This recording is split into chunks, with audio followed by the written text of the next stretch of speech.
What's up, fellas? Good to see you today. How are you? What's up, Quinny? Hey, Quinny. What's going on? This is awesome. This is a bit of a Vertical HeliCASTS Podcast Mashup. Boom! HeliCASTS Unite. Dude, Coming together. Can we get rings or something, John? Like, our HeliCASTS together. like Captain Planet style. Yeah, totally. Fire. Boom. I could be water. I could literally be water. Swimmer. I always felt bad for the one guy that was like, everyone was like, fire, wind, and then there was the guy who's like, heart. Yeah. Like, oh, That's funny. Oh, that's great.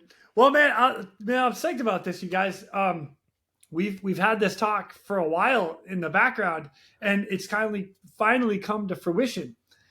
We are going to have a conversation about crew resource management.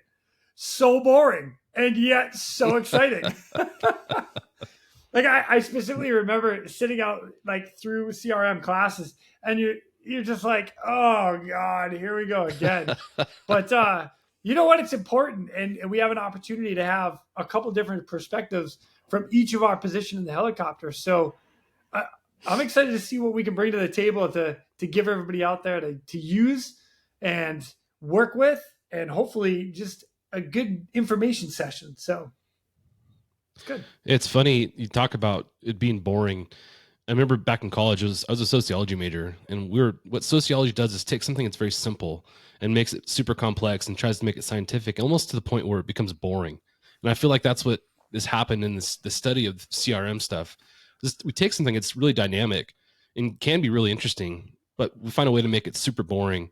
Like you sit through the CRM portions of your training, you're like, oh my gosh, feel like poking your eyes out sometimes. But it's such a critical part of what we're doing. Most of us are flying, we might be flying single pilot operations, but you still have people on board, and it's still important to know how to communicate with these folks.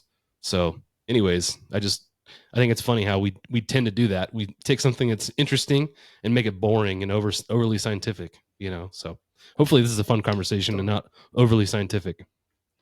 Right. I think that's the beauty with the podcast is we can hopefully make things more kind of real life. I feel like when we're in a classroom setting, things get too scientific, or people are trying too hard to create this amazing curriculum, and they forget about actually just like sharing the stories from the perspective of the pilot, from the crew member.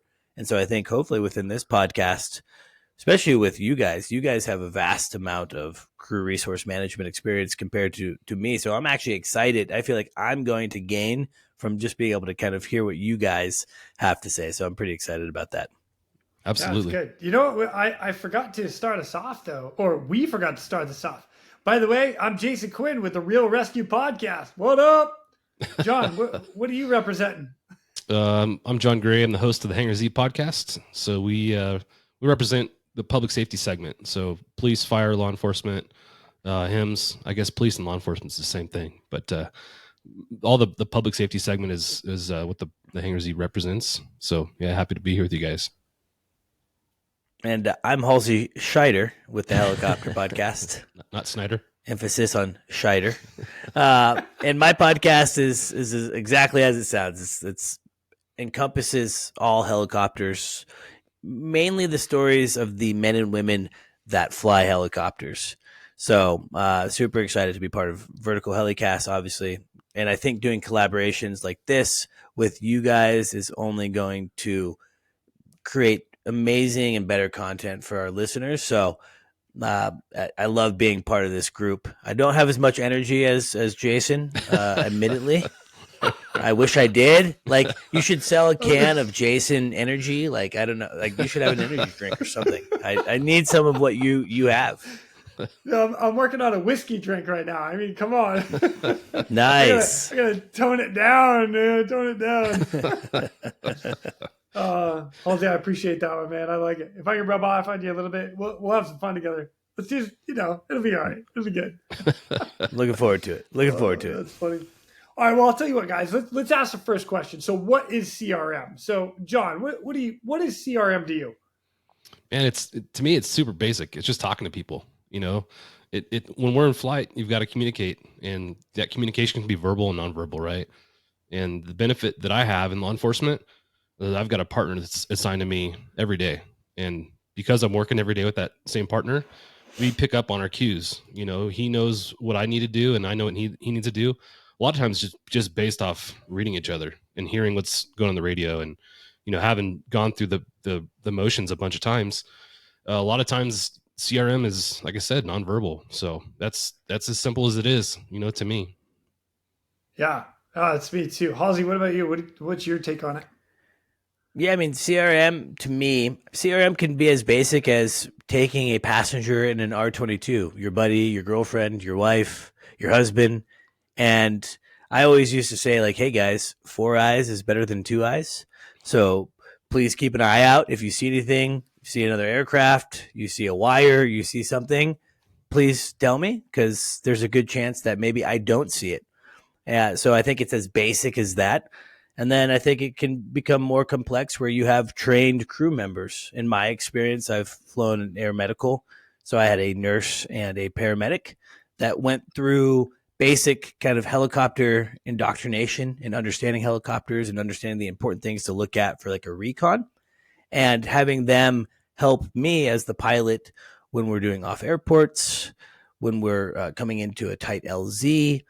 And, I think later on I can share some stories about how those people in the backseat, I think, actually might have saved my bacon a couple of times. So I think it's as nice. simple as everyone has a responsibility in the aircraft to kind of be aware of what's going on, whether you're trained or not trained.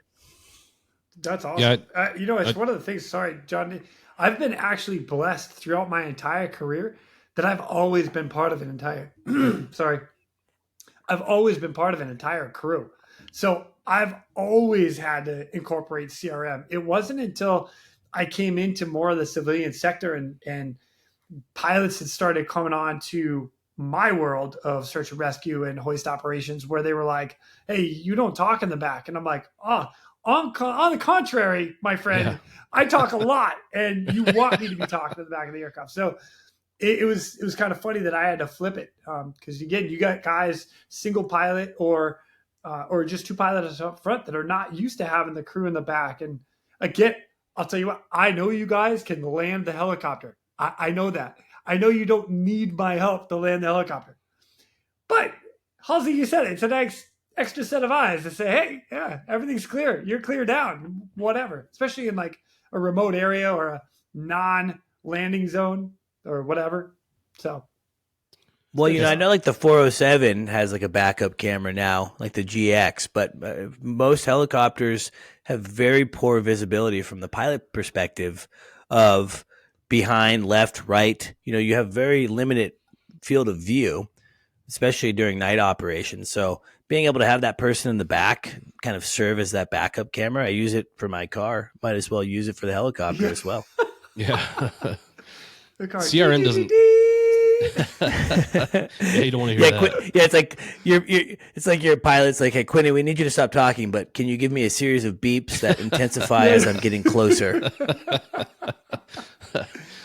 We might be onto something there. Go ahead, John. CRM doesn't happen by accident, and when you get a new partner, it's incumbent upon you as either the pilot, or if you're not the pilot, if you're in Quinny's role or someone else, to initiate those conversations to where you do work effectively together. Because like Halsey, like you said, 4 eyes is better than 2, or 6 eyes is better than 2. However many people are part of that crew, it's really important, and not just visually. It's being aware of what's happening in the flight. If you've got an emergency procedure, if you're a TFO or you're a crew member, you have every right, just like anybody else, to grab that emergency, the procedure, and go through that checklist as that thing happens. God forbid, we experience that, and we will at some point. But it's so important, I think, to have more brains and more eyes working to make the effectiveness of each mission possible.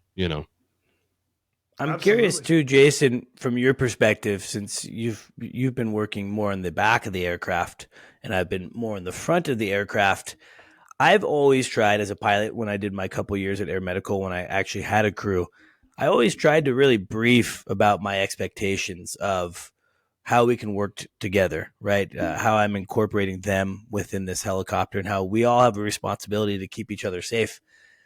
But I'm guessing that you've probably experienced maybe both pilots that want to include you and pilots that don't want to include you. And I would be curious to kind of hear an experience of when a pilot was maybe trying not to include you and how you were able to effectively communicate the importance of like, hey, dude, I'm here to help. I'm here to be part of this team.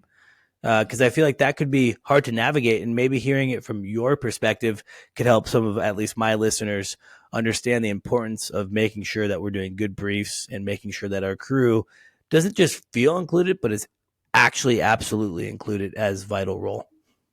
Yeah, right on. I'm happy to answer that. So a couple of things. Let me start with the always included. And that is, every time I've been in a crew that I'm always included in everything, it's always a quick question to the back of the aircraft. And it could be, hey, we're going to fire on the engines, get ready for rotor start. You guys clear in the back? Ready to go?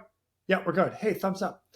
And on the other side of it is I get shut down. The only time that we or I in the back have ever been like, hey, lock it up is takeoff and landing. Because it's that you guys have so much going on up in front of the aircraft.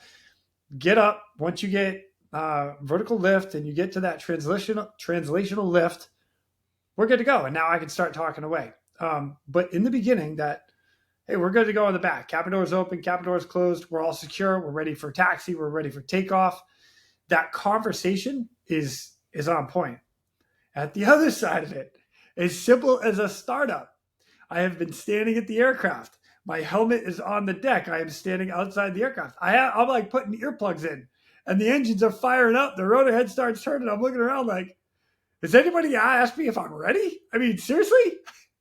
And then I put my helmet on like, oh, you guys are starting. Oh yeah, you weren't ready? I am now. Thanks. Yeah. So I guess for me, it's that if you have pilots that engage you back and forth, you have that, John said it earlier, you have that conversation. It's easy. It's just like having a conversation like we are now. Like you're sitting in the car, somebody's talking in the back seat. You're like, hey, don't make me turn this car around. It's that fun banter back and forth. You're having a good time. The other side of it where it's been very difficult is when you're having chatter and then a pilot up front gets irritated or something comes over and just he gets overwhelmed. They get overwhelmed, and all of a sudden they shut us off in the back. And now we've lost comms altogether because they just don't want to hear us. They don't want to listen. They've got one radio call every 15 minutes and they shut us off for an hour. I'm like, come on, man.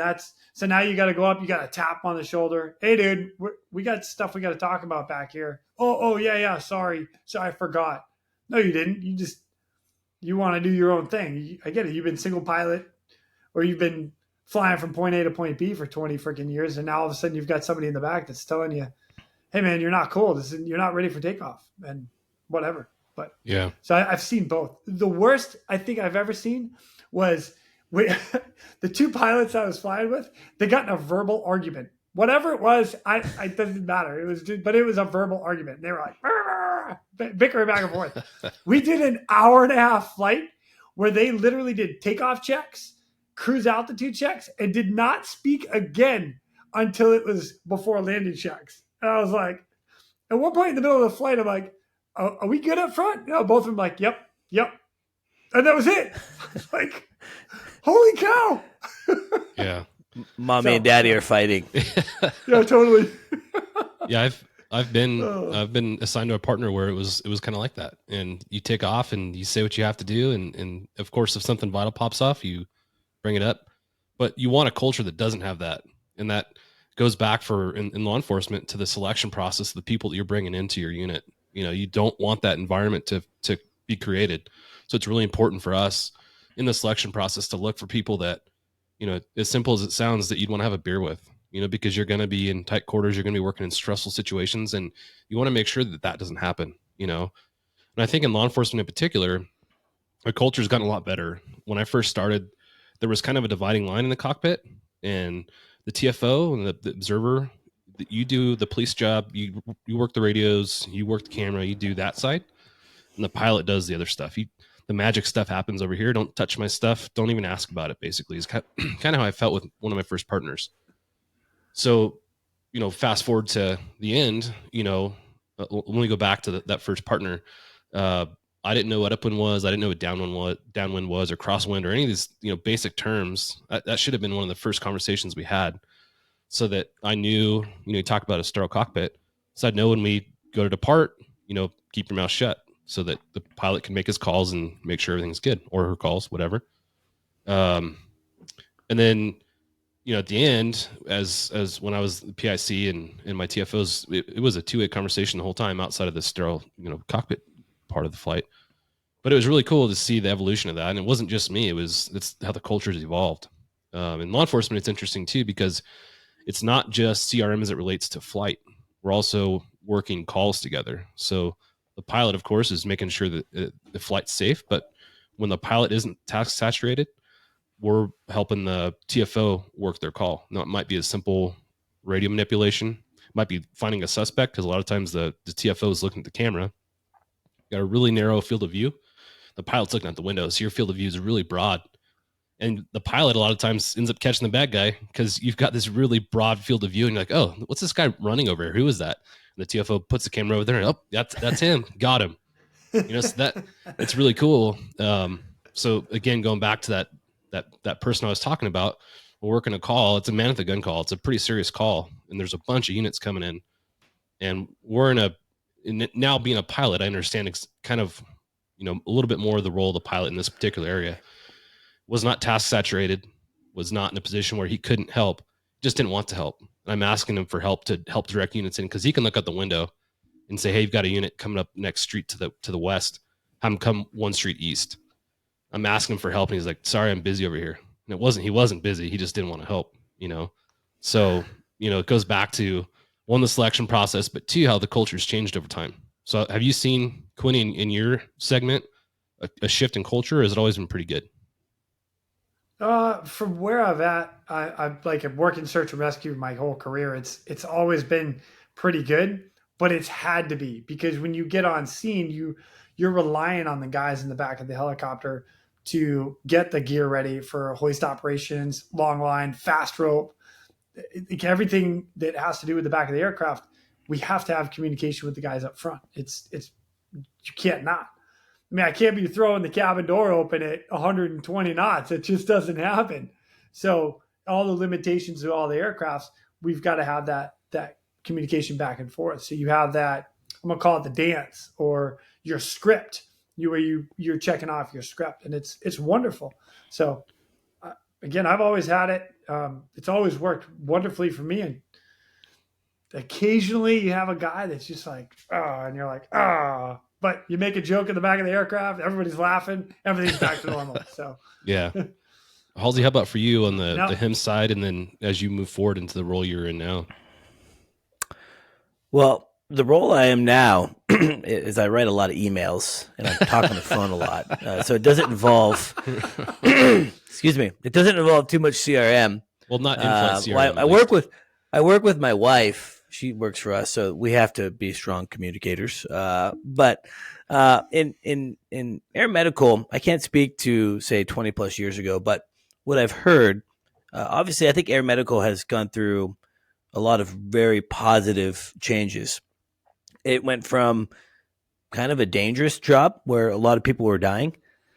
Excuse me. And through time, it's become better and better. And I think one of the big things that I always heard from some of the old timers is that they used to consider the crew, the nurse and the paramedic, as self-loading baggage. Essentially, these people that get on the helicopter, they don't know anything about helicopters. Maybe they're arrogant, maybe they're annoying, they talk too much, they don't do enough, whatever it may be. But there was never like this mutual respect of actually incorporating them into the safety of the aircraft, whether you're starting up the aircraft and you're clearing the area, whether you're about to take off and you're clearing the area coming into an LZ at night and you're having them help because they have goggles, whatever it may be, it just wasn't incorporated. And so a big shift in air medical has been incorporating the crew into that. And it starts at startup.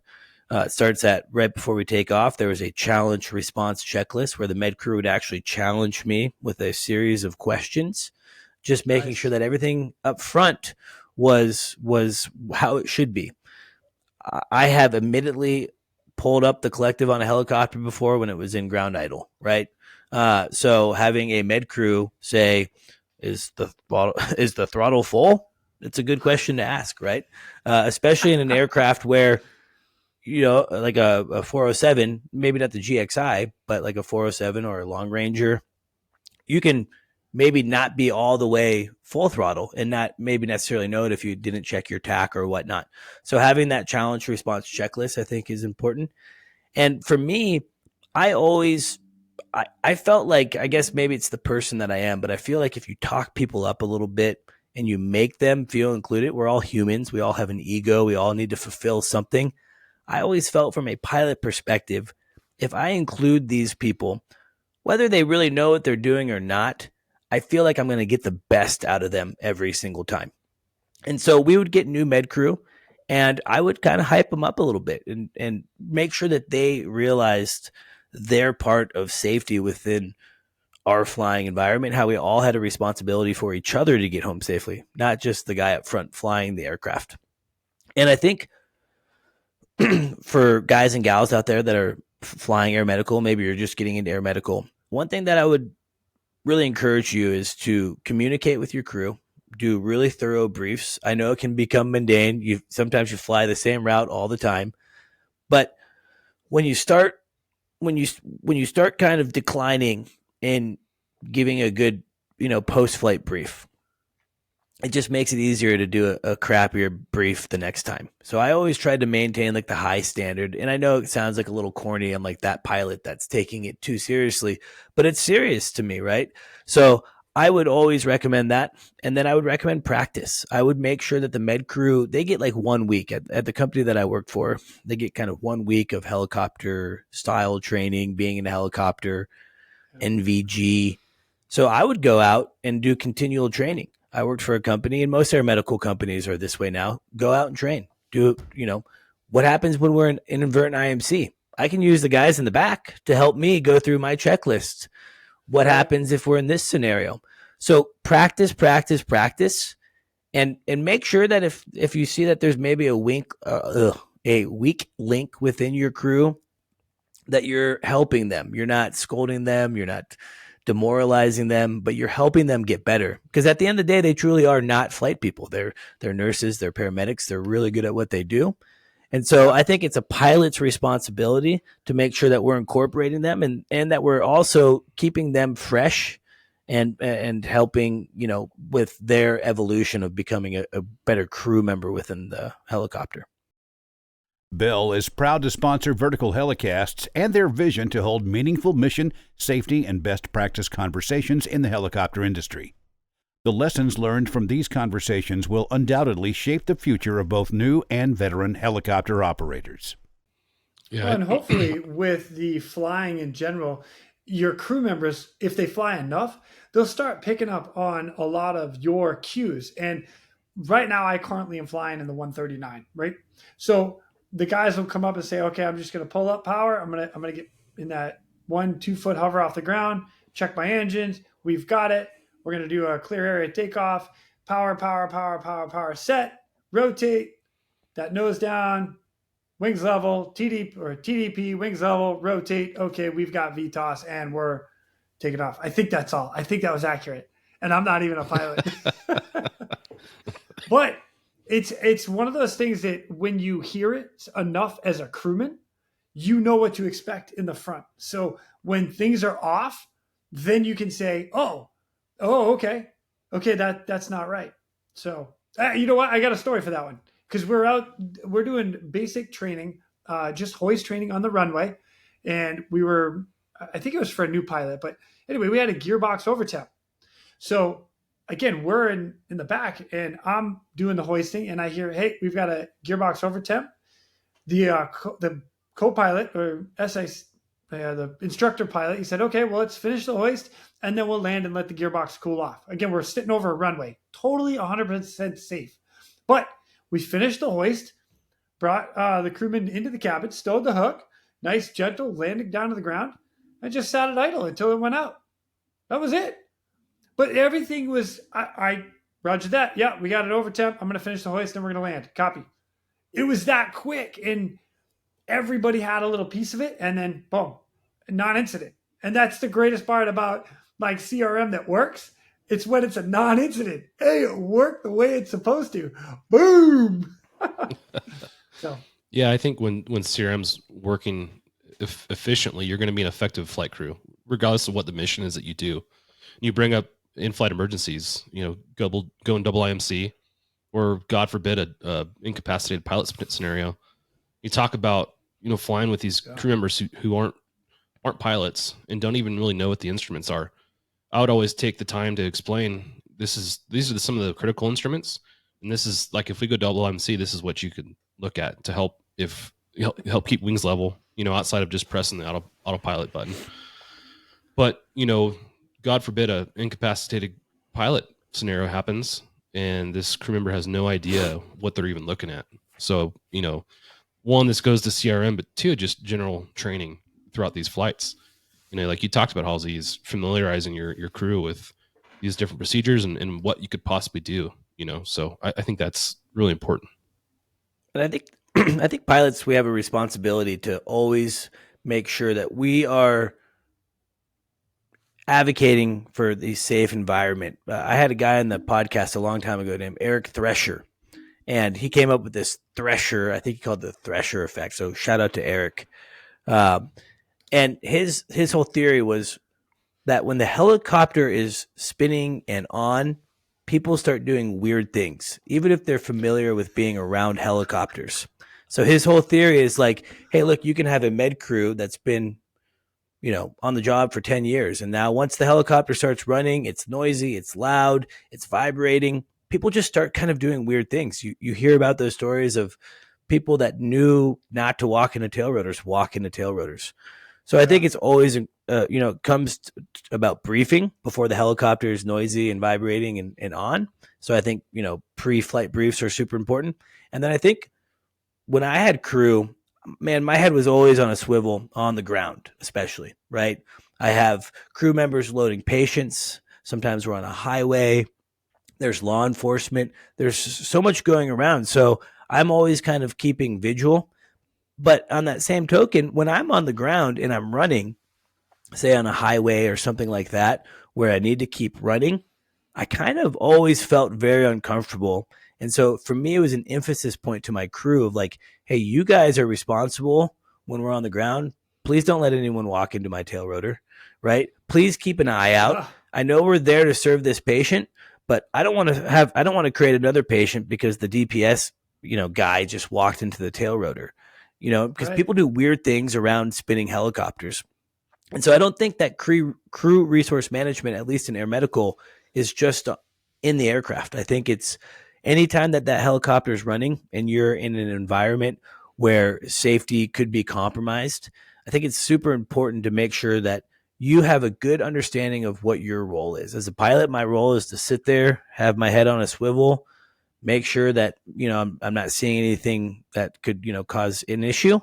And the med crew who's outside, their role is to make sure that no one's entering my rotor disc until I get a thumbs up, making sure that no one is behind the helicopter and kind of keeping that general scene safety. So again, it comes into knowing your role. And if you don't do a proper brief, you may not, or your med crew may not know their role. Yeah, I like the thought of the ground operations. At our unit, our mechanics were upstairs in the hangar. We had a 2-story hangar. The bottom floor was where the office space was. And if you're on the ground and a pursuit kicks off, we're sprinting up the stairs, running across the hangar floor to the aircraft that's parked outside. And the mechanics were running by the mechanics. And they see us, and they know just, through experience and our relationships that we've built, what we're doing. So they'll sprint out with us, get us started, help that whole process to make the the mission more effective. So it does, CRM, like you said, doesn't only exist in flight, it's on the ground too. And again, I think you've got to develop a culture where that happens. That can only happen if it's intentional. I think if you're not practicing it, like you brought up earlier, it's just not going to happen on its own. So my 2 cents. Well, it's funny you say it's by practice, because, all right, let's throw everybody that's in general public that doesn't fly helicopters, doesn't get into airplanes. Let's be in your car. So the majority of people have been in a car. They can drive, they can be a passenger, whatever. Imagine being in the car at the driver's seat, okay? And you're just dictating everything you're going to do. Okay, I'm going to put my left blinker on, looking over my shoulder, going to turn left now, stand by, and left, and straightening back out. And I'm forward. I'm driving forward, staying in this lane until I tell you. People look at you like, what is wrong with you? But that is exactly what we're telling everybody to do in the helicopter. So if you're moving in the back seat of a car and say, hey, I'm gonna disconnect my seatbelt, I'm gonna turn around and get something out of the back. Yeah, it's that communication that you don't think you should do, but you need to do. That's it. It's talking about all your movements. That's it. I don't know about you guys, but I actually, in my car, I always find myself with my wife or something in the passenger seat, like clear left, clear right. Like I'm like announcing it. But it seems like that's makes sense to me. Right. They're like, hey, are you clear over there? It looks like it's clear. It's like I feel like I'm announcing clearing turns in my car. It's I think it's a positive transfer from flying helicopters, bringing it to the old Kia Telluride. Yeah. But one thing else you brought up, how everybody acts differently when the helicopter's on, which lends to the fact you've got to be very intentional with everything you do. And because of that fact, you've got to be very intentional. I think that's why we say what we're doing out loud. So it fights complacency, right? So you're clearing turns, you're doing all the things so that other people can know what you're doing and help, with that part of the mission. So, again, just kind of going back to the fact that we're just talking, communicating that is super important. So I'll throw one more thing out there too, especially as a guy in the back. One of the nice things that they have nowadays is wireless ICS. There's a couple agencies out there that have the system, or a couple of companies that make a system that use it. Axness being one of them, TrueLink being another. But to be on the ground and to be a part of the conversation in the air is, it's a game changer for anybody that's not ever tried it or used it, because you can literally be a part of a conversation and you don't have to say a thing. A lot of times I'll be in the air and I'll be talking to the guy on the ground. I'll say, hey man, did you get all that? A simple thumbs up. And I'm like, yeah, he's good. Or reverse it. I'm on the ground. They've got stuff going on in the air. The winds have changed. There's an emergency, that whatever. And it's, hey, this is what's going on. Quinny, you good? A little thumbs up. And okay, he's copied that, and boom, they leave. Hey, we need fuel. We're taking off. We'll be right back. Whatever. So having ICS in that crew resource management all the way to the guy on the ground, including wireless ICS, is amazing. And it's technology that's out there that I recommend for anybody and everybody.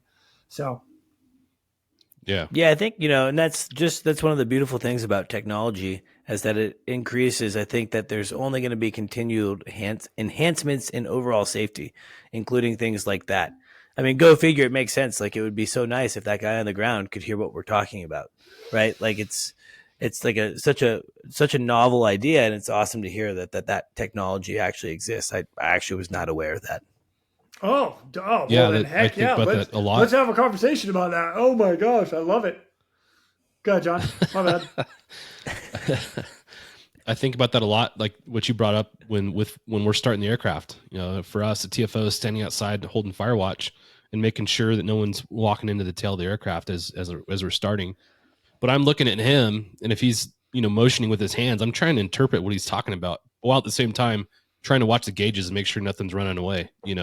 So the fact that you don't have to interpret sign language anymore, and you can focus on the gauges while hearing him communicate is really important. So yeah, I agree with you. Technology is stepping in there big time to make our mission more more efficient and manageable on the ground. So yeah, I love that. So one of the things specifically about wireless ICS, I'm going to use the AXNET system currently because that's what I'm currently using. So it's just easy for me to relate to that at the moment. But so when I'm on the AXNET system, again, I have direct communications, ICS comms with the helicopter. It is brilliant, right? This is all in hoist operations, and a lot more ResQ uses that system than anyone else that I've seen. However, I'd be all about having just an EMS crew, especially when you're talking about landing at a scene call. They unplug from the helicopter, plug into an ICS port of an AXNET system or similar, and they're walking over to a patient and they're having a conversation with you on the way, not radio comms, ICS comms. They're like, hey, Halsey, this is going to take a minute. You can shut down. Or, hey, this is going to be quick. Just stay turning. Or, hey, if you want to bring it to idle for a minute, give me 5. I've got to do this, this, and this. And you're like, yeah, roger that. We're good to go. Or, hey, guys, we're going to start running low on fuel here pretty quick. Can I get an update real quick? Yeah. Sorry, it's going to be 5 minutes. We were just getting the hand down, and now we're walking to the aircraft. So it's literally a communication, and you could be 50, 100 meters. I think it's like almost a half a mile, depending on the range, but it's a ways that you can hear and talk to the helicopter. So if it's a land, I've seen this too with scene calls where the helicopter will land like almost light on wheels or not light on skids on a guardrail, and the medics jump out to the scene, and then the helicopter backs off and flies around. You could be doing circles and still be on ICS. It's brilliant.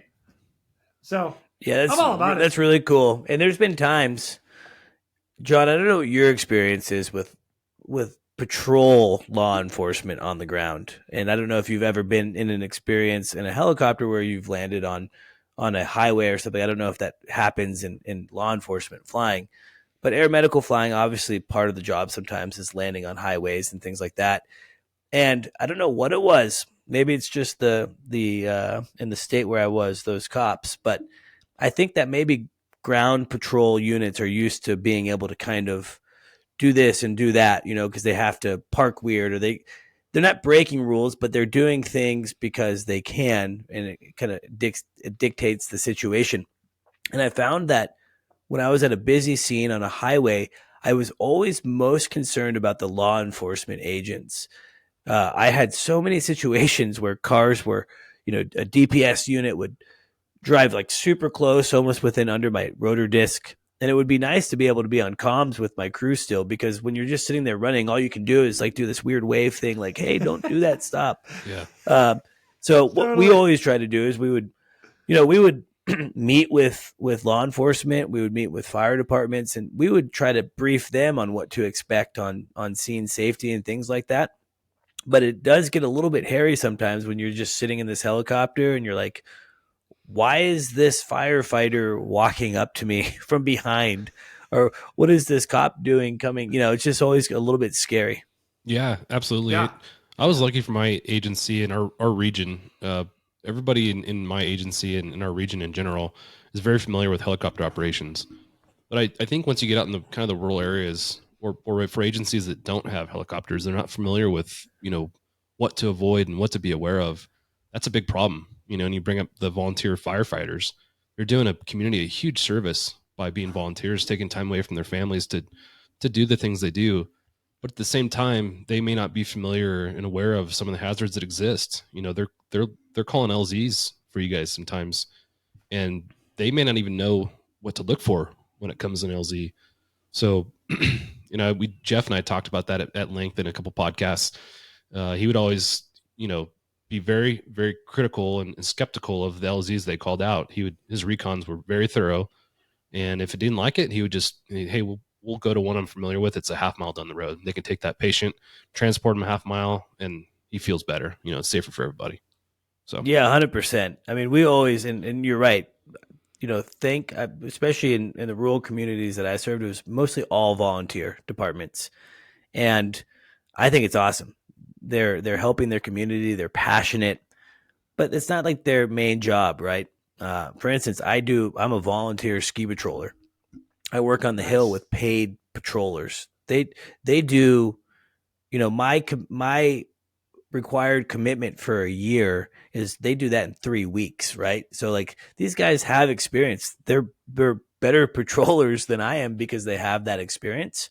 I try my best and my intentions are good, right? So with the volunteer firefighters, absolutely, there's so many situations where if we were lucky enough to even get them on the radio, that was always kind of half the battle. You never just take what they say as, oh, they say there's no wires, there must be no wires, right? Because half the time you'd be like, well, what about the wires that you're standing under, right? Oh, yeah, well, there's those ones. So, I think it's important, again, as a crew and briefing with the crew and understanding specifically landing off airport. Hey, what am I just flying around circles, burning fuel? What is the purpose? What am I looking for? And as a pilot, I would always call out, hey, I see this tree's down here. I see that there's this line that seems to run from, left to right, and then it kind of kitty corners off here. I'm talking about it because then they know I see it. And then if they don't hear me say something, my rule was like, if you didn't hear me say it, please, please, please say it. Mm-hmm. And maybe even if you heard me say it, you can reiterate, right? So totally. Knowing what to look for, specifically in an off-airport orbit at nighttime, is so vital for safety. Absolutely. Yeah. My last TFO I had, his name was Corey. He was really good. And you talk about airport operations. And earlier I brought up how I didn't know at first what upwind was and downwind was and crosswind. Well, Corey, he was dialed. He knew all the terminology. He knew a lot about the pilot side of the house, even though he's not a pilot. So as we're coming in for approach, he'd be like, hey, you've got the aircraft upwind, like just something as simple as that, or the aircraft on crosswind. He knew the terminology. Not only was he looking out, but he knew the terminology. So again, going back to, including your folks in these operations in a way that makes them effective communicators, teach them a terminology that helps you understand what they're saying and vice versa. So I think that's critical. 100%. I personally feel, fellas, that we've done a good job at kind of sharing our experience on CRM. I'm curious if you guys are open to chatting about some other topics, some cool things that maybe you've been doing in your podcast, and maybe I can share some cool stuff from my podcast as well, and kind of transition away from the CRM. Absolutely, I would love to. Let me throw one more. Let me close this out for CRM. And this was the same brief that I would give at any point in time. The first one would be, if I've never flown with somebody or anybody, don't assume that I know anything and question everything. That'll be the first one. The second one is, if you see, hear, smell, touch something that doesn't seem right or you question it, please let us know. Because if you don't and it is something wrong, then we're going to have a problem. If you do and there wasn't something wrong, I might laugh at you and be like, no, that's normal. It's all good. But at least that way there's that communication and be like, oh, no, that's normal. That's good. Or, holy cow, no, that red stuff running down the window. Yeah, that's not good. Oh, all of a sudden we don't have any transmission fluid. Shit. So right. I'll leave it at that. But I like that. Thanks. Good closing point. And actually, point. One other closing point that I have, and you kind of reminded me of it, is I was lucky enough one time to be a part of a flying in the wire environment class. I think it was put on by PG&E, which is a large utility up here in the Northwest. One thing that really stuck with me is that in the wire strike accidents that they had where the linemen survived, I don't remember the percentage, but it was high percentage of time. The lineman said, I knew the wire was there. I thought the pilot saw it. Yeah. That was huge to me. And I think that was a big takeaway for a lot of those linemen in that class. It was a pilot lineman combined class of, don't assume that the guy up front sees anything. Pilots are nothing special, right? We're just humans. We're limited by what we can see, what we can hear. We all have the same blind spots. Not to mention just other things going on in the cockpit that can distract us. So that was a really powerful message that I took away from that CRM training in the wire environment, is that most of the time the guy in the back saw the wire, but he didn't say anything about the wire. Yeah. Yeah. Don't be afraid to say it. Cool. I like it. Thanks for that. On to what you're talking about, Halsey, with kind of transitioning to some different topics. One of the cool things about being part of Vertical HeliCASTS is we get to have conversations with so many different people from the helicopter sector in general. You know, we all kind of have different areas of interest and areas that we cover. So I think it'd be really cool to come back every so often, maybe every couple months, and talk about some of the interesting conversations that have popped up and some of the things that are, you know, high interest for the helicopter community in general. So for you, Halsey, you think back on the last couple months worth of conversations and podcasts that you've been a part of, what's something that was really interesting that you recall as being something that would be worth they've talking about? Yeah, so I'm thankful for all of my guests. I've had such an incredible year. In fact, we just finished our wrap-up show for the year, and it was really fun to kind of go down that memory lane of all the amazing conversations. I think one of the cool things about podcasting is like, man, you get to talk to all these people that are usually smarter than I am, and I just get to like have like this free education. So this year has been eye-opening on so many levels, and my guests are incredible. One that stands out, and I think it's kind of controversial, and I was curious of your guys' opinions. And obviously, Jason, from your perspective, it's a little bit different because I don't know if it can infiltrate like it can in the cockpit. But I had a gentleman on, his name is Hector, and he's a part of a startup. He's actually the owner, CEO of a startup called Rotor.ai. And essentially what they're doing is they are implementing essentially autonomous flying in helicopters. Right now they have two versions, and I believe it's in a 22 airframe, where the helicopter completely just can fly on its own. You can pre-program everything within a computer, and then it just goes. It does its thing. They've tested it. I've seen the videos. It's pretty incredible. And then they also have a version where a pilot can fly the aircraft from the ground. They can be, in fact, I think we talked about it on the podcast, they want to use it for ag. You know, they could have their pilots in New Hampshire in their headquarters flying aircraft in Iowa, flying ag. So obviously we talked about technology. We were talking about the wireless and how things can actually help safety, and obviously taking pilots out. That's one life that's outside of a helicopter. One would argue that is now potentially safer. But again, from a pilot perspective, I'm very torn on this type of trajectory for helicopter aviation. And I'm kind of curious on what your guys' perspective and thoughts are. And are we moving towards a world where maybe helicopter pilots are becoming more kind of like an airline pilot, where we're just sitting there and watching things happen? No offense to airline pilots. But I mean, that's the joy of helicopters to me, is like putting this thing on like a pair of pants and flying it. So I'm just kind of curious of what you guys think about all that. This podcast is brought to you by Helicopter. Tired of listings that go nowhere? Exhausted by tire kickers who waste your time? Don't sell your helicopter alone. Helicopter handles the entire process from start to finish. So, if your helicopter has sat too long waiting for a buyer, contact the team at Helicopter today for your complimentary market valuation. Call 1-855-HELICOPTER, 1-855-735-5226, or email sales@helicopter.com. Helicopter. List it, sell it, done. Yeah, I think the helicopter industry is so unique in that, I mean, helicopters are expensive to fly. So if you're flying a helicopter, you're doing a specific mission most of the time. Not many people have the privilege of joy flying helicopters. I wish I had that privilege, you know, but they're expensive machines to operate. And because I think helicopters are mission oriented most of the time, it requires someone to use their brain in that aircraft to make that mission successful. You think about search and rescue, firefighting operations, law enforcement. There are certain aspects and elements within each of those mission sets that could be done autonomously, but I think most of them require an in-flight pilot, someone to change direction, change the course of action.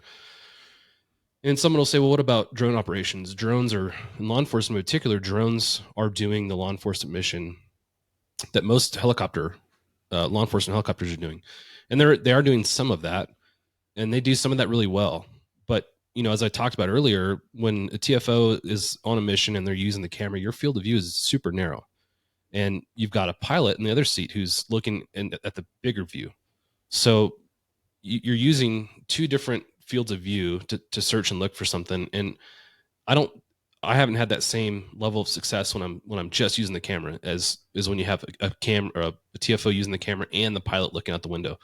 So I feel like just the basic search for somebody becomes less efficient.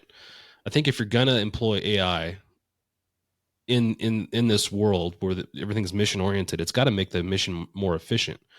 Where I do see it helping is with the components within the law enforcement mission set.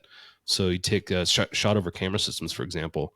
They're using AI when you're like, if you've got a victim who's drowning or stranded in the ocean or the water, they can use AI to help identify that person because their body temperature is different than the body of water that they're in.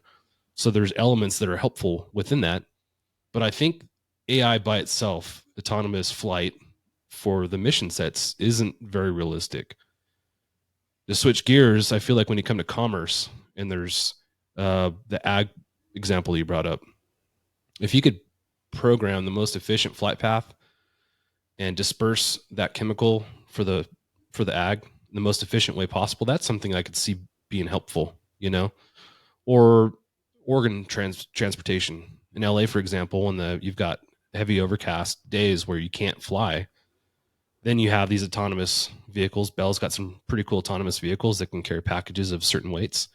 You can take them then from hospital A to hospital B when an aircraft couldn't do it, a piloted aircraft, because there's no visibility, So I think there's certain applications, but in general, I don't see the widespread application and acceptance in the helicopter industry. I think the acceptance is the key term there. I think we can accept certain portions of technology coming in and embracing it and knowing that it's helping with safety, but kind of eliminating this idea of needing a pilot. I don't foresee it happening, at least in the near future, 5-10 year, maybe as we get further down and technology just gets better and better and these AIs can quote unquote think like humans think, then, maybe things do start to change. So it's definitely interesting. It's an interesting time to be a helicopter pilot. Jason, obviously your mission is very, I feel like you're not replaceable in my opinion. I mean, is there anything that you can see with the AI ever coming into your environment?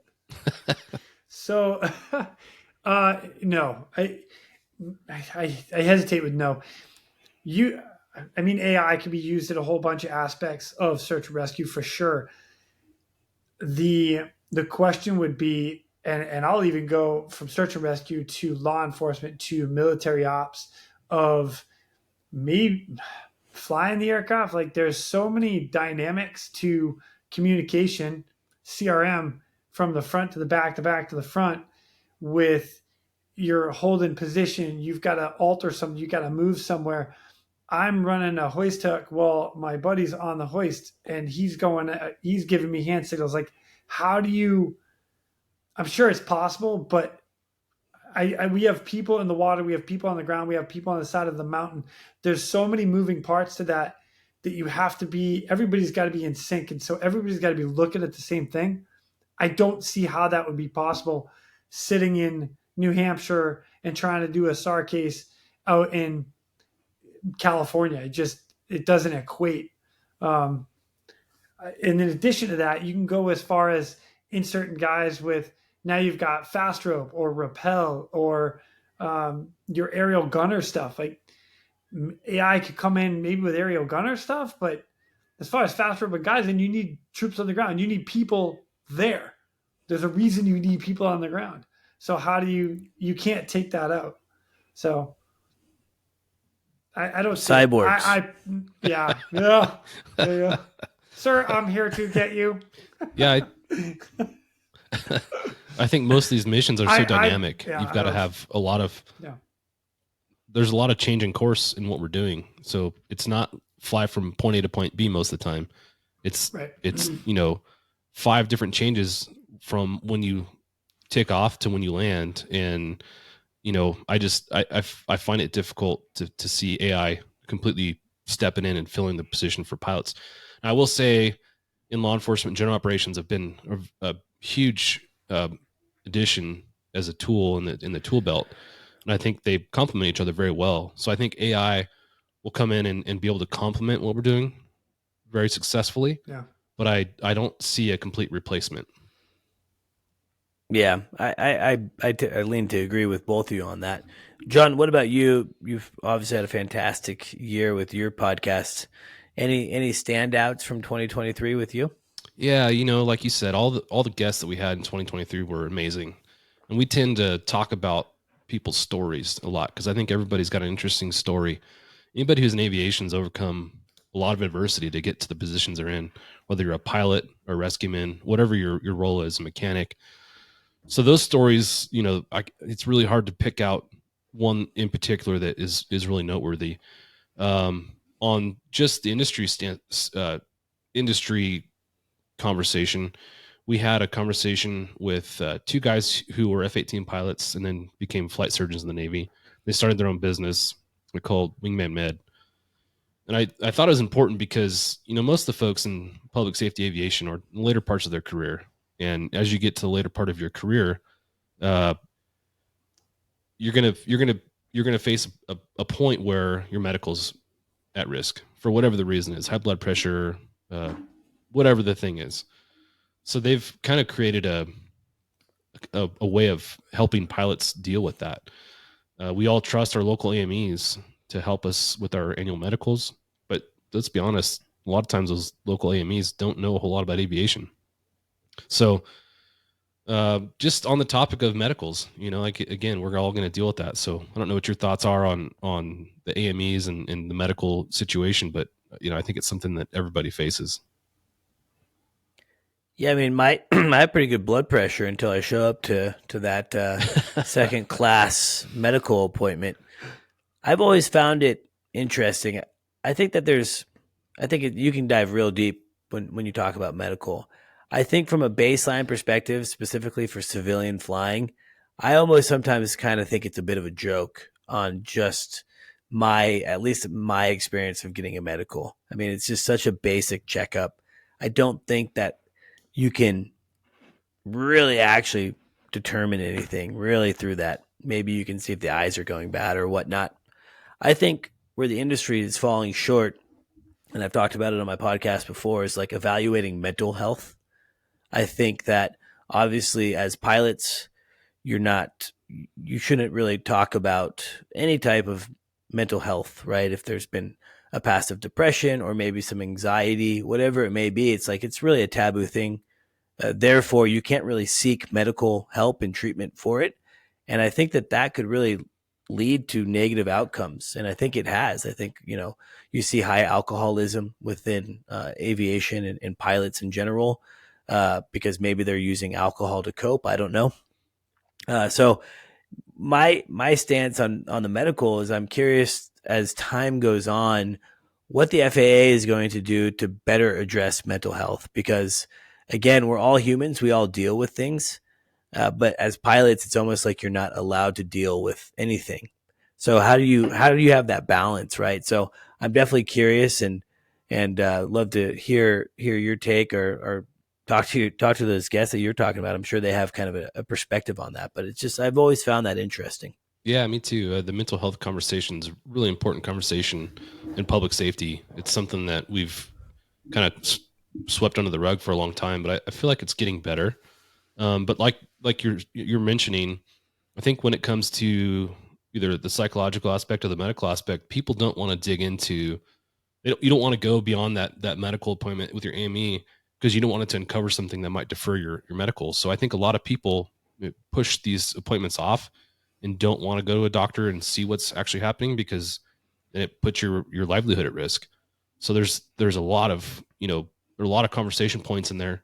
But what I like that Wingman Med is doing, their thing is if you're safe to fly, we'll help you stay flying. Of course, if you've got a medical complication that it makes you unsafe to fly, the FAA is not going to allow it, and they're not going to cover that up for you. But if you're safe to fly, if you've got high blood pressure but it's being treated, there's ways around that. Like as we get older, again, we're all going to face certain issues.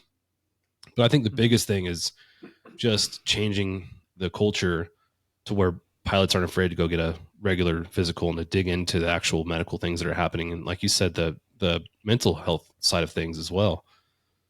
Nobody wants a deferral. Everyone's wanting to pay their bill. So I think it's a really important conversation. So that's kind of my 2 cents there. Yeah, I mean, you hear the stories of pilots doing weird things and sometimes even bad things, right? And then it comes out, well, oh yeah, this person's been depressed and had suicidal thoughts for years. And it's like, well, of course he hasn't disclosed that, because if he discloses that, then he's not going to get his medical. So I think it's potentially maybe an unsolvable problem. I hate to say that. I'm just hoping that the FAA is working with the experts in the medical field to better address how pilots can seek mental health as we are all human. And specifically like in air medical and law enforcement, you can see some things sometimes that maybe jar you a little bit. And if you're just a normal civilian like I am, seeing, some guy's leg missing, it could be like a bit of a traumatic thing to see, right? So interesting to see where the medical thing goes. We had a conversation with Jimmy Hatch not long ago. It was our 100th episode. He was a Navy SEAL who was critically shot while on a mission searching for Bo Bergdahl, who is an army deserter. And he walks through his journey with PTSD. And it's a journey that I think just about everybody walks at some point to some degree in public safety. So when it comes to getting help, I think it's super important. Like you said, even in air support as a law enforcement pilot and as a TFO, while you're not on the ground involved in these critical incidents, we're over every single critical incident that takes place. And, that could take a toll on some folks, over the years of hundreds and hundreds and hundreds of critical incidents that you've observed and been over, where you've got officers down and you just see some interesting things, so I think it's super important. And I like that we're having this conversation just to, I guess, normalize it. I think that's important. Jason, I'm curious from your perspective. I feel like the job that you do, I feel like you're almost like have to be a professional athlete in the sense of like keeping your body healthy and fresh. Like if our listeners are out there that are maybe interested in doing what you do, this goes along the lines of medical, I suppose. It's like, I feel like your job has to be really physically taxing. So it's funny you mentioned that. One of the things that, yes, 100%.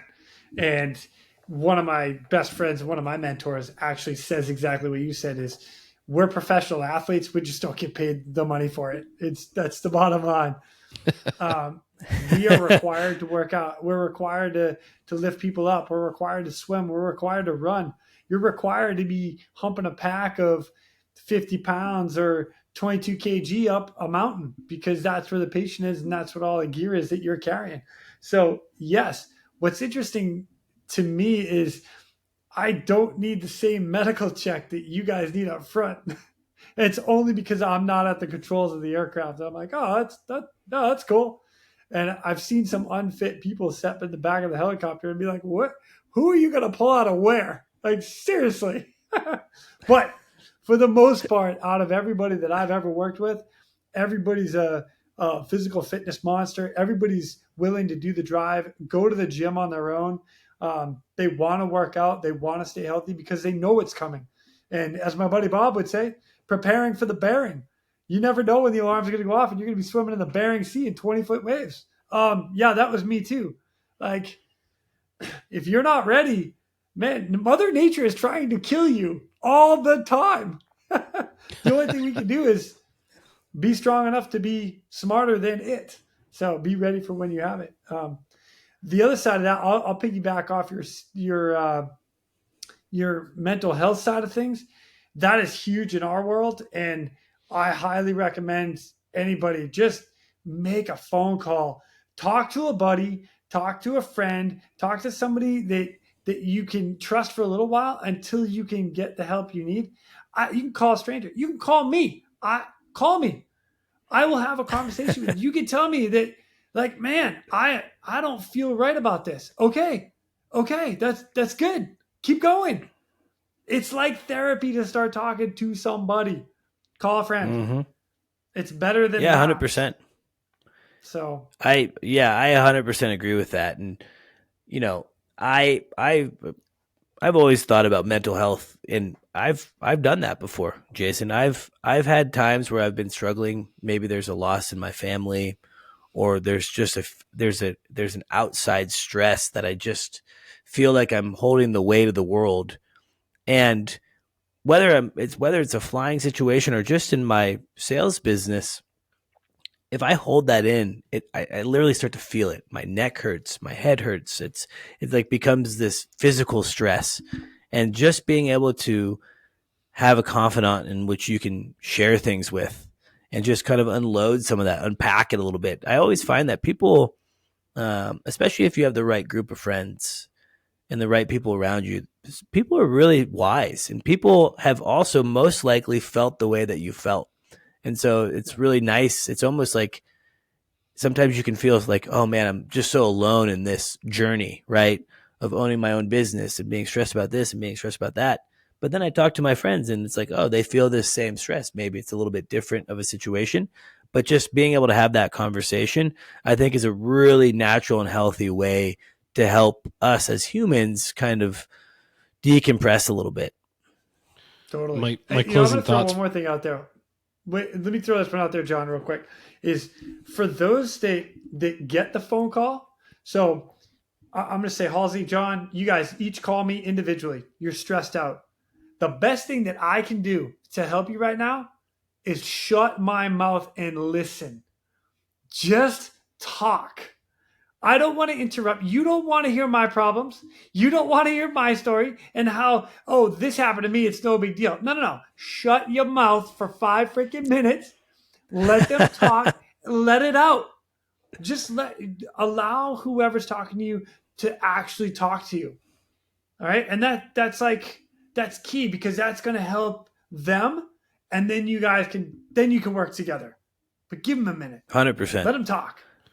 I'm picturing like your Dr. Evil, like, zip it, Scott, zip.